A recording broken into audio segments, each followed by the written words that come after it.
નમસ્કાર મિત્રો, અમારી એસઆરટી ગુજરાતી ચેનલમાં તમારું સ્વાગત છે।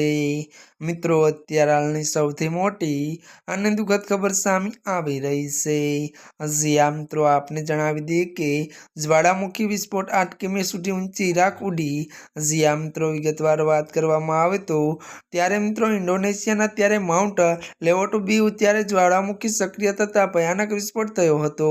વિસ્ફોટ 11 મિનિટ સુધી ત્યારે ચાલ્યો હતો અને જેની રાખ અને ધુમાડો હવામાં 8 કિલોમીટર સુધી ઊંચે ઉછળ્યો હતો અને ઘટનાને લઈને તંત્ર એલર્ટ થઈ ગયું હતું। ત્યારે મિત્રો વધુ આપને જણાવી દઈએ કે મોટા ભાગની ફ્લાઇટો રદ કરવાની પણ ફરજ પડી હતી અને બાલીથી ઓસ્ટ્રેલિયા અને મલેશિયા જનારી 7 આંતરરાષ્ટ્રીય ત્યારે ઉડાનો રદ કરાઈ હતી અને વિસ્ફોટની અસર આજુબાજુના ગામોમાં થઈ નથી અને ભારે વરસાદ ચાલુ હોવાથી ખતરો ટળ્યો નથી।